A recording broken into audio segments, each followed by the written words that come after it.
ఢిల్లీ విజ్ఞాన్ భవన్లో కేంద్ర హోంశాఖ కీలక సమావేశం నిర్వహిస్తోంది. మావోయిస్టు ప్రభావిత రాష్ట్రాల సీఎంలతో కేంద్ర హోంమంత్రి సమీక్ష నిర్వహిస్తున్నారు. కేంద్ర హోంమంత్రి అమిత్ షా నేతృత్వంలో జరుగుతున్న సమావేశానికి తెలంగాణ, బీహార్, ఛత్తీస్గఢ్, జార్ఖండ్, ఒడిశా, మహారాష్ట్ర, మధ్యప్రదేశ్ సీఎంలు హాజరయ్యారు. ఏపీ తరఫున హాజరైన హోంమంత్రి అనిత పాల్గొంటున్నారు.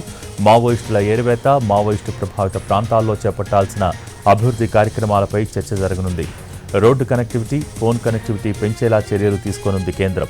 2026 నాటికి వామపక్ష తీవ్రవాదం ఉండకూడదని కేంద్రం టార్గెట్గా పెట్టుకుంది.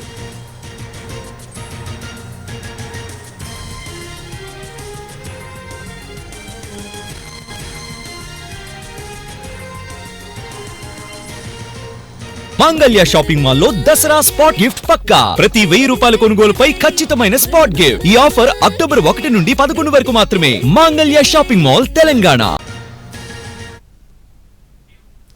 ఢిల్లీ విజ్ఞాన్ భవన్లో కేంద్ర హోంశాఖ కీలక సమావేశం నిర్వహిస్తోంది. మావోయిస్టు ప్రభావిత రాష్ట్రాల సీఎంలతో కేంద్ర హోంమంత్రి సమీక్ష నిర్వహిస్తున్నారు. దీనికి సంబంధించి లైవ్ అప్డేట్స్ మా ప్రతినిధి రాజు అందించడానికి లైవ్లో సిద్ధంగా ఉన్నారు.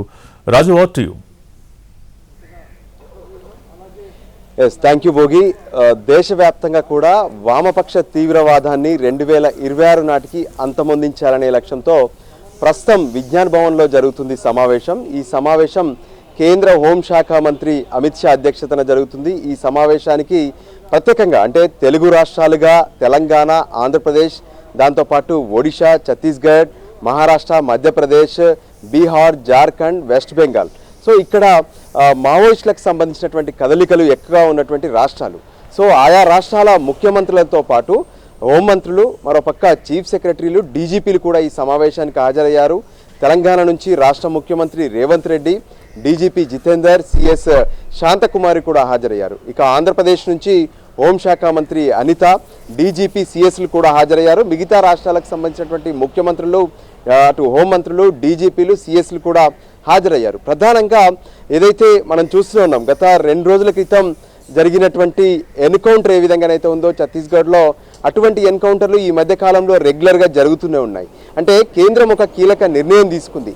రాష్ట్రాల సహకారంతో దేశంలో ఉన్నటువంటి నక్సలైట్లను పూర్తిగా కూడా రూపు మార్చేందుకు, అంతేకాదు వాళ్ళని అంతమొందించేందుకు, అంటే మొదట కొన్ని ప్రయత్నాలు చేస్తున్నారు. వాళ్ళను లొంగిపోయేలా ప్రయత్నాలు చేస్తున్నారు, అరెస్టు చేసేందుకు కూడా ప్రయత్నాలు చేస్తున్నారు. సో ఆ 2 విధాలుగా కూడా వాళ్ళు ఎప్పుడైతే కేంద్ర ప్రభుత్వానికి లొంగకపోతే ఖచ్చితంగా ఇక ఎన్కౌంటర్ల పేరుతో కూడా పెద్ద ఎత్తున ఆపరేషన్లు, కూంబింగ్ ఆపరేషన్లు, సెర్చింగ్ ఆపరేషన్లు చేస్తున్నటువంటి పరిస్థితి కనిపిస్తుంది. అయితే రాష్ట్ర బలగాలు ఈ కూంబింగ్ ఆపరేషన్లు, సెర్చింగ్ ఆపరేషన్లకు సరిపోవు. దాంతో కేంద్ర ప్రభుత్వం ప్రత్యేకంగా దీనికోసం బీఎస్ఎఫ్ కావచ్చు, ఇతర కేంద్ర బలగాలను కూడా రంగంలోకి దింపి ప్రత్యేకంగా ఆపరేషన్లు చేస్తున్నటువంటి పరిస్థితి కనిపిస్తుంది. సో గతంతో పోలిస్తే, అంటే ఎప్పుడైతే ఈ టార్గెట్ పెట్టుకున్నారో టార్గెట్తో పోలిస్తే రోజు రోజుకు నక్సల్స్ ప్రభావం అనేది తగ్గిపోతున్నటువంటి పరిస్థితి కనిపిస్తుంది. దాదాపు అంటే ఎప్పుడైతే ఈ ఆపరేషన్స్ మొదలు పెట్టారో దాదాపు 78% ఈ నక్సల్స్ ఎఫెక్ట్ అనేది తగ్గిపోయిందనేది కేంద్రం తమ లెక్కల్లో చెప్తున్నటువంటి పరిస్థితి కనిపిస్తుంది. అంతేకాదు ఏవైతే నక్సల్ ప్రభావిత ప్రాంతాలుగా ఉన్నటువంటి జిల్లాలు ఏవైతే ఉన్నాయో ఆ జిల్లాల సంఖ్య కూడా క్రమేణా తగ్గుతుందనే విషయాన్ని కేంద్రం స్పష్టంగా చెప్తుంది. అయితే ఎప్పుడైతే ఈ నక్సల్స్ ప్రభావిత ప్రాంతాలను తగ్గించాలంటే కనెక్టివిటీ అనేది పెంచాలనేటువంటి ఆలోచనతో కేంద్రం కనిపిస్తుంది. సో దానికి అనుగుణంగానే దాదాపు 14,000 కిలోమీటర్ల రోడ్లను వేశామని చెప్తున్నారు.